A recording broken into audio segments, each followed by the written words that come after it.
Hello students, today we are going to learn the second part of our chapter 4, that is the ant and the grasshopper. So बच्चों, हमने जहाँ इस chapter को छोड़ा था वहाँ से हम इसको स्टार्ट करते हैं, थोड़ा सा एक लाइन रिवीजन करके। जैसा हमने लास्ट लाइन क्या पढ़ा था, he is certainly having a good time.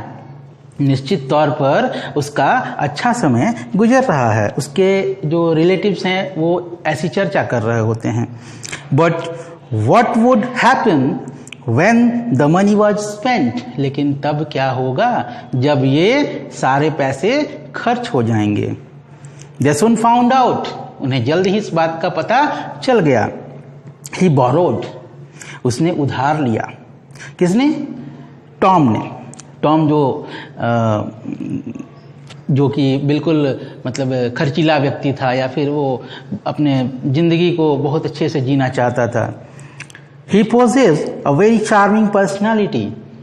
हालांकि चूंकि टॉम एक बहुत ही अच्छे व्यक्तित्व का मालिक था, अच्छे पर्सनैलिटी का मालिक था, no one could refuse to loan to him.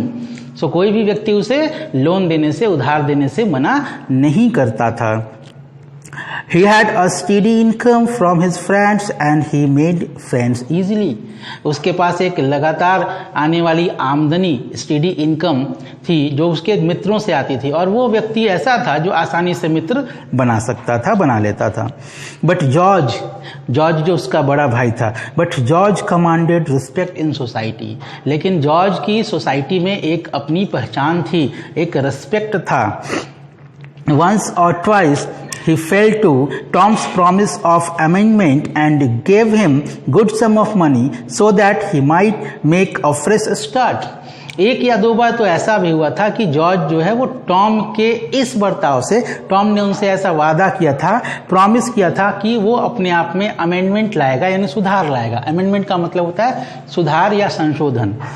एक या दो बार टॉम ने ऐसा प्रॉमिस किया था जॉर्ज से कि मैं अपने अंदर सुधार लाऊंगा, और जॉर्ज ने क्या किया था, उसे एक या दो बार ऐसा पैसे भी दिए थे ताकि वो अपने जीवन की शुरुआत को फिर से अच्छे से कर पाए।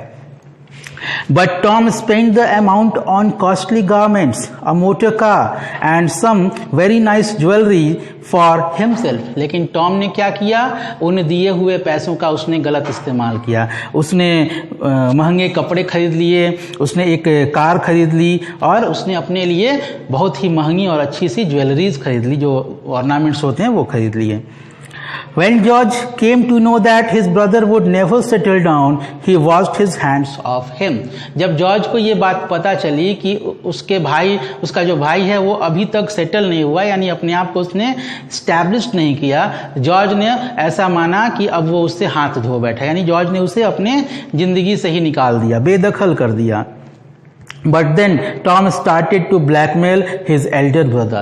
लेकिन तब क्या किया टॉम ने, उसने अपने बड़े भाई को ब्लैकमेल करना शुरू कर दिया। He started driving a taxi or serving a restaurant. उसने एक टैक्सी चलानी शुरू कर दी और कहीं रेस्टोरेंट में काम करना शुरू कर दिया।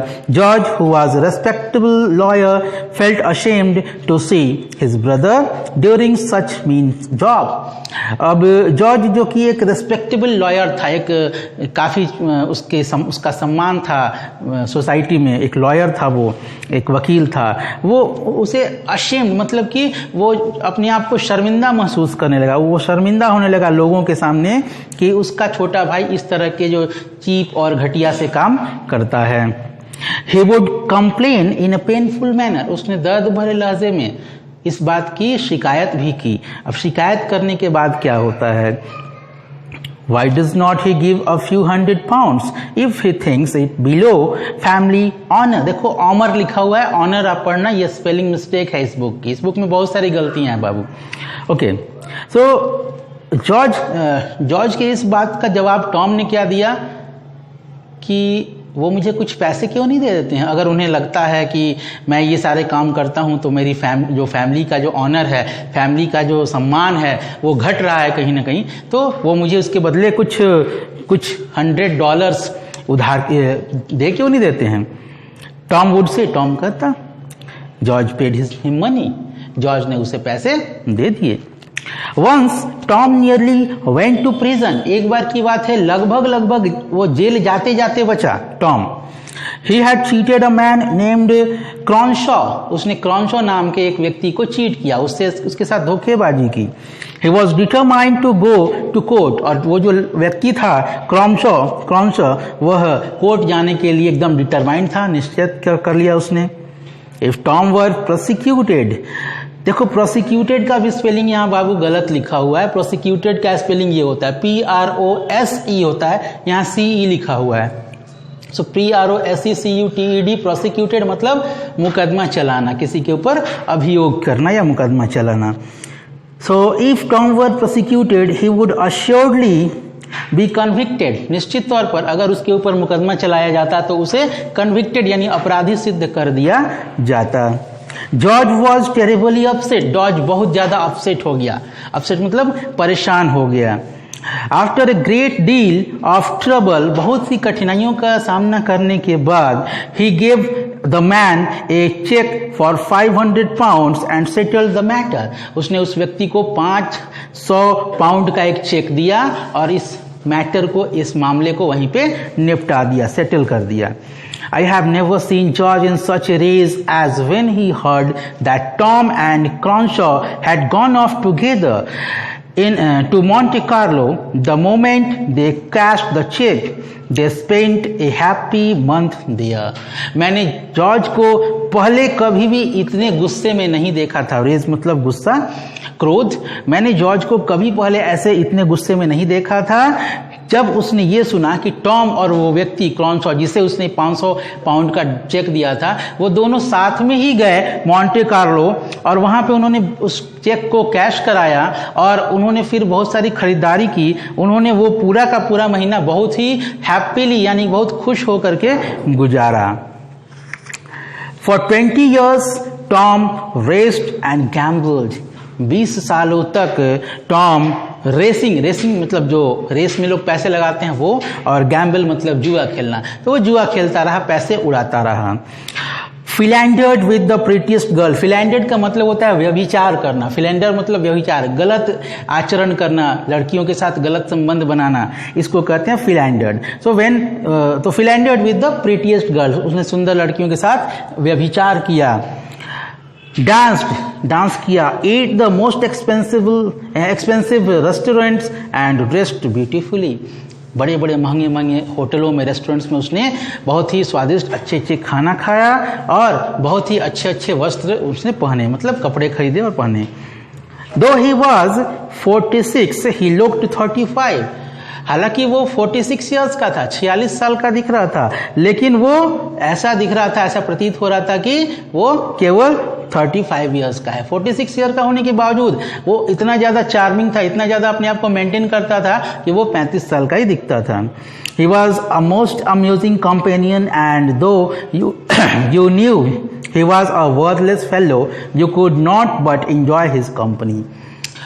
हालांकि देखो वो वर्डलेस था, मतलब बेकार सा, मतलब उसके साथ रहने में कोई फायदा नहीं होता, लेकिन फिर भी वो इतना अम्यूजमेंट था, मतलब अम्यूजिंग था, मतलब आनंददायक था, उसके साथ इतना आनंद आता था कि कोई भी व्यक्ति उसके साथ कंपनी देने में यानी उसका साथ देने में, उसके साथ रहने में इनकार नहीं कर सकता था, इंजॉय ही कर सकता था। ही वॉज वेरी पॉपुलर, वो बहुत ज्यादा प्रसिद्ध भी था। Poor George was only a year old than Tom. George बेचारा जो था वो केवल और केवल 1 साल छोटा था टॉम से। बट ही लुक्ड 60, लेकिन वो अपने दुखों के कारण और टॉम के द्वारा दिए गए दुखों के कारण 60 साल का दिखता था। He was dutiful, punctual and regular, वो ड्यूटीफुल था यानी कर्तव्यनिष्ठ था, पंक्चुअल था यानी समय का पाबंद था, और रेगुलर था यानी नियमित था अपने काम में। He was honest and hard working, वो ऑनेस्ट भी था, ईमानदार भी था, हार्ड वर्किंग यानी कड़ी मेहनत करने वाला था। He had good wife to whom he had never been unfaithful, उसके पास एक अच्छी पत्नी थी जिसके साथ उसने कभी भी धोखा नहीं किया। He had 4 daughters to whom he was the best of fathers. उसकी 4 बेटियां थीं जो कि जिनके लिए वो एक अच्छा पिता साबित हुआ था. His life was blameless. उसका जो जीवन था वो बिल्कुल blameless था, यानी कि उसके ऊपर कोई दोष नहीं था, दोष रहित था. He had been saving a third of his income for his old age and his plan was to retire at 55. उसने अपने आमदनी का तीसरा हिस्सा बचा करके रखा था. वो सेविंग करता था अपने तीसरे हिस्से को, और काहे के लिए? अपने ओल्ड लाइफ के लिए, और वो 55 साल की उम्र में रिटायरमेंट भी चाहता था. When I asked him what made him so gloomy, he shook his head and said, जब मैंने उससे पूछा कि वो आखिर इतना उदास क्यों है, ग्लूमी का मतलब उदास, तो उसने अपने सर को हिलाया और कहा, It was all very well when Tom was young. It was all very well when Tom was young. सब कुछ ठीक था जब टॉम यंग था, जब टॉम युवा था. In 4 years he will be 50. 4 सालों में वो 50 सालों का हो जाएगा. 46 साल का था, 4 साल बाद वो 50 साल का हो जाएगा. He will not find life so easy then. और उसके बाद वो जीवन उसे उतना आसान नहीं लगने लगेगा, कठिन हो जाएगा उसका जीवन. For 25 years I have said that Tom would end in the gutter. पिछले 25 सालों से मैं यह कहता आ रहा हूं कि टॉम का जो जीवन है वो बेकार हो जाएगा. एंड इन गटर मतलब जीवन का बेकार हो जाना, बर्बाद हो जाना. And that in the end he will see if it really pays best to work or to be idle. और तब उसे यह निश्चित तौर पर लगने लगेगा, he will see if it really pays. उसे लगेगा कि उसने क्या कीमत चुकाई, और उसे ये महसूस होगा कि ऐसे बेकार बने रहने से तो अच्छा था कि वो कुछ काम ही कर लेता. आइडल मतलब बेकार रहना, और वर्क मतलब काम करना. पुअर जॉर्ज, बेचारा George. I sympathized with him. मैंने उसके प्रति सहानुभूति जताई. Do you know what has happened now? तुम जानते हो क्या हुआ है अभी? Asked George looking at me. George मेरी तरफ देखता हुआ बोलता है. I was prepared for the worst. I wondered if Tom had got into the hands of police. George was hardly able to speak. मुझे कोई आश्चर्य न था. मैं वर्ष से वर्ष यानी कि बुरे से बुरी बात सुनने के लिए भी तैयार था उसके द्वारा, क्योंकि मुझे पता था कि जॉर्ज को शायद संभवतः पुलिस पकड़ करके ले गई होगी. टॉम को पुलिस पकड़ के ले गई होगी, और जॉर्ज जो है वो अपने मुंह से कुछ बोल नहीं पा रहा था. तो मैं रेडी था. उसने कहा, You know, he said at last, अंत में उसने कहा, All my life I have been honest and hardworking and now I can hope to retire on a small income. मैंने पूरी जिंदगी ईमानदारी और हार्ड वर्किंग से काम किया है, ईमानदारी और कड़ी मेहनत करते हुए काम किया है, और अब मैं ये आशा करता हूं कि मैं रिटायर करूंगा और उस समय मेरी इनकम बहुत ही छोटी सी होगी.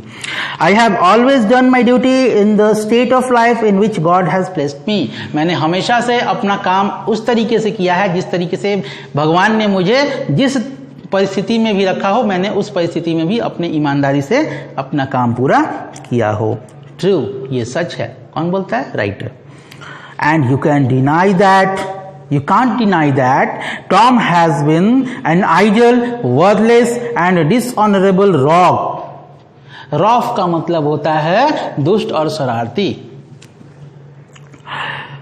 तो वो कहता है, जॉर्ज कहता है कि और तुम इस बात से इनकार नहीं कर सकते कि टॉम हमेशा से ही आइडियल यानी बेकार रहा है, वर्थलेस यानी व्यर्थ बेकार रहा है, एंड डिसऑनरेबल यानी जिसका सम्मान न किया जा सके, एक ऐसा दुष्ट व्यक्ति रहा है वो.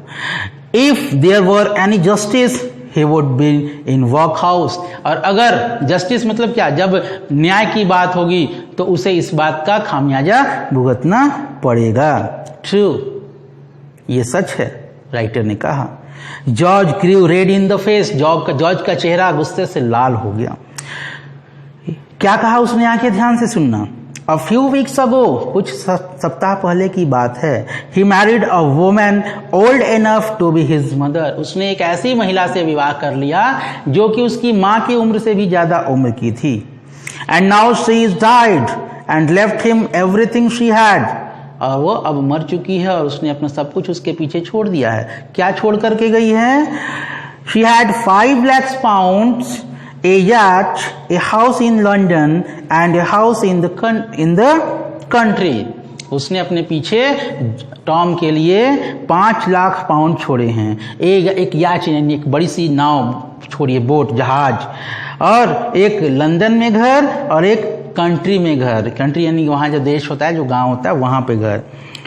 I burst into a shout of laughter as I looked at George's angry face. जैसे ही मैंने जॉर्ज के गुस्से वाले चेहरे को देखा, मुझे हंसी आ गई, मेरे मुंह से हंसी सी छूट गई। I rolled in my chair. मैं अपनी कुर्सी से एक प्रकार से समझो तो फिसल के गिर पड़ा। And very nearly fell on the floor. और लगभग नीचे मतलब जमीन पे मैं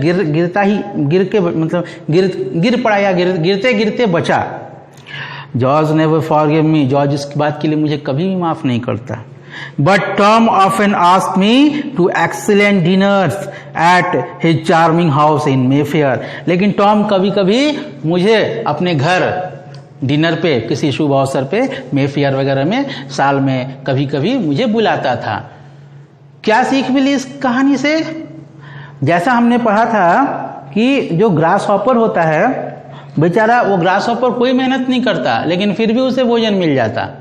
ठीक वैसे ही टॉम के साथ हुआ। उसने कोई मेहनत नहीं की, बगैर मेहनत के ही उसे बहुत सारी संपत्ति मिल गई। वो एक बहुत बड़ी संपत्ति का मालिक बन गया, यानी बिना कुछ किए उसे मिल गया। ये इससे हमें समझ में आता है। तो इस तरह से हमने the act and the grass hopper इस चैप्टर को कंप्लीट किया। इस चैप्टर से रिलेटेड एक्सरसाइज जल्दी आपसे वो आपको मिल जाएंगे। आप भी इसके प्रैक्टिस करें। इसके जो भी एक्सरसाइज हैं, मल्टीपल चॉइस क्वेश्चंस हैं, राइट ट्रू फॉल्स हैं, फिल इन द ब्लैंक्स हैं, आंसर द फॉलोइंग्स हैं। एंड ग्रामर फन में आपको प्रोनाउंस पढ़ने हैं, जो कि हमने आपको पढ़ा दिया है प्रोनाउंस, तो उसके आधार पर आप इसको करेंगे। वैसे आपको इसके बारे में सारी चीज़ें आपके ग्रुप में मिल जाएंगी। Thank you very much.